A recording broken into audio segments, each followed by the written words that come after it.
I got DeMar Taylor out of Indiana joining me right now. That's good, man. What's happening, man? I'm good. I'm good. Thank you for being on the show, man. I appreciate it. Man, I really appreciate you, man, giving me this opportunity, man. It's not too many people out here doing that type of stuff. Well, I like to definitely support people on the indie, unsigned type of artists, and I appreciate the tweet, man. Go. Shout out C Broadcasting for playing Real Friends. Yeah, and I did play that song prior to the show being officially live, and I definitely dug the music that you sent me, and you're dope, man, for real. Very talented. Man, I really appreciate it, man. I've been doing this for a little minute now, man. I've been producing ever since I was about like 16, and I've been rapping since I was about 13. As far as work wise, it's just all coming about. I just re-upped on some new equipment not too long ago, and I basically got to it. I taught myself how to do everything from mixing to mastering to, just simple stuff like making cover arts and doing literally like everything from scratch, man. That's awesome. I do remember you mentioning that to me through all messages and stuff. So yeah, you not only you write your songs, you produce, you mix, and you master it and you release it. It's all you. Like no middleman, no nothing, and that's very rare. Like, how did you learn doing this additional stuff, kind of like mastering and things like that? Basically, man, like I told all my friends, man, YouTube at a certain point in time, that was like my best friend. That was my teacher, man. Anything that you want to ask is YouTube and Google. That's how I got all my answers, and that's basically how I learned through time. And you got some more new music coming out, 2018 in particular. Oh yeah. So talk about this music you've been working on, and what can people expect? Basically, right now I have a project out, and it dropped last month, which is basically a redrop because I didn't quite go about promoting it right. But my next project is the quality. Everything gets better. The concepts and just everything, like even down to artwork and videos and whatnot. I'm working on everything as we speak. The next project is coming out in 2018. I plan on having it drop the 1st of January, and thanks to the help of Emerson Theaters, I might just have a little show the eve of Christmas just to open that up. And my single for the project, which by the way is going to be called DeMar Taylor 2, is going to drop on November. I plan on having that on iTunes, DatPiff, SoundCloud, YouTube, you name it. Trying to go real hard to promote this album. I've been working with a lot of new artists, a lot of artists that I knew from Jump when I was back in college and whatnot. And I'm just trying to show love, man. I'm really not, on some negative vibe type stuff. I'm just trying to keep it positive and influence everybody around me, and have them keep a positive vibe, because that's basically the only way that we can make it out of our current lifestyle. Just being ourselves and staying positive. The project is coming along real great. Actually, DeMar Taylor is really done. DeMar Taylor 2, and when I drop the single, man, it's gonna be wild, man.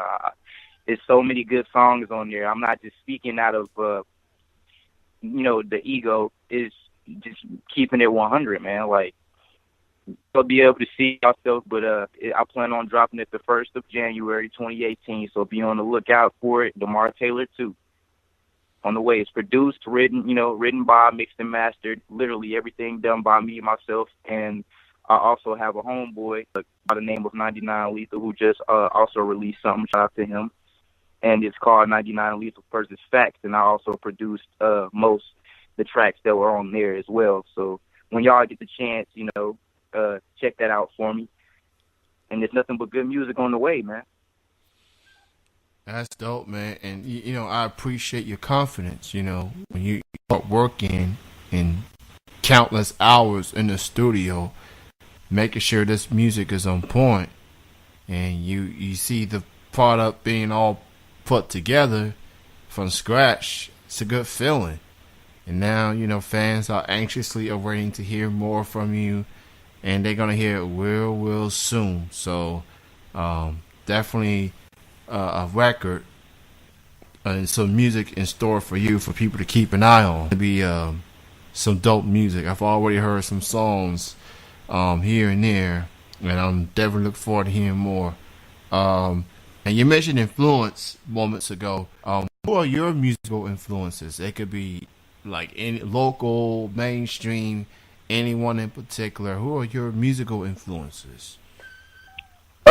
Starting out, it's through time I've had a lot of influences, but starting out when I was basically trying to figure out how everything rap wise worked, but not producing. My idol, man, it was Tech Nine, because I liked his style, I liked how versatile, how emotional, that he was. You could actually feel where he was coming from, and that he'd have his times where he'd show love to other artists that are coming, and I just had nothing but respect for that, and basically through time, another idol of mine became Freddie Gibbs, because me and Freddie Gibbs are from the exact same city, like Gary, Indiana, man. So seeing him make it out, and actually be successful, man, that really encouraged me and gave me the mindset that I can do whatever I put my mind to, like it just really opened my eyes, and I'm really proud, seeing him succeed, because, that really showed me what I can do,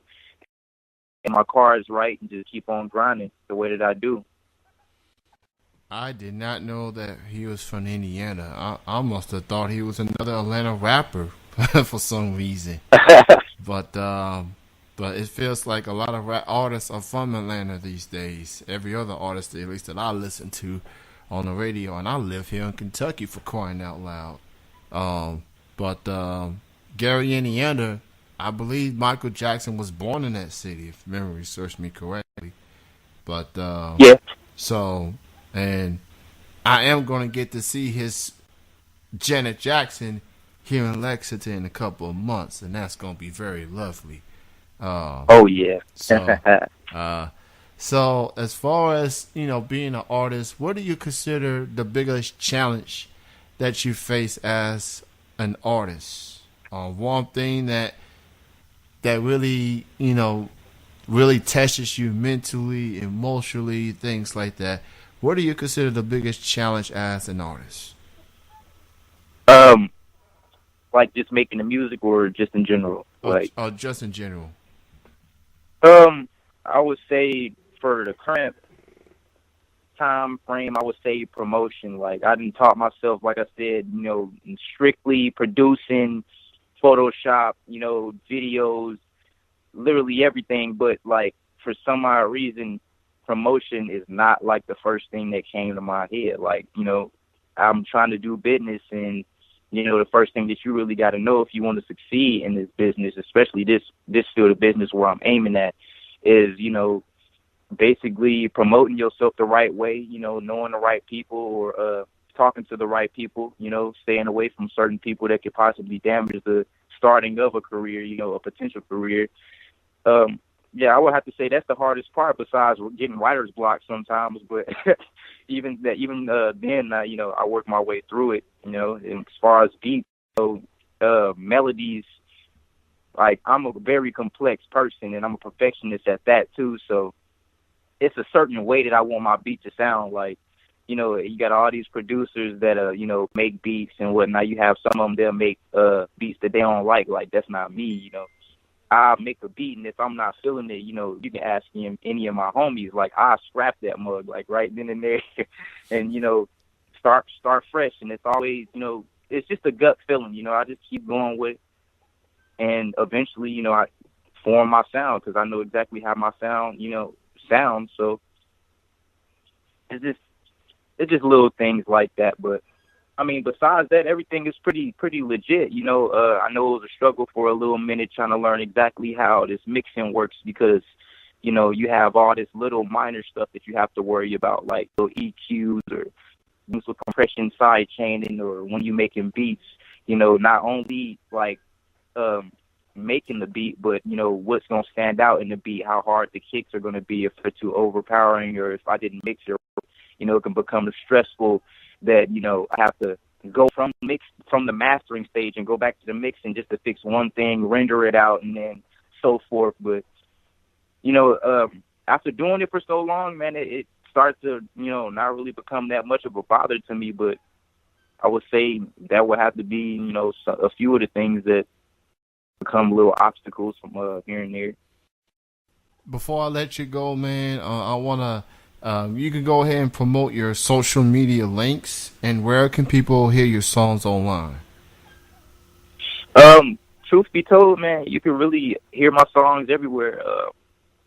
iTunes, have a little single out from that current project. It's called Drink. You can find it on iTunes. You can find it on Tidal, DatPiff, anything. But as far as the whole project, DeMar Taylor, you can find it on SoundCloud. You can find it on YouTube. Just type it into the Google engine and you'll find it. I guarantee it. And it's up for free download.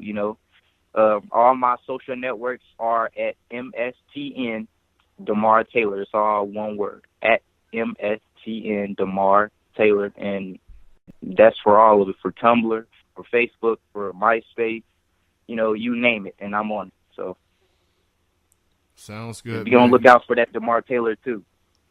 DeMar Taylor 2 coming to you in next year.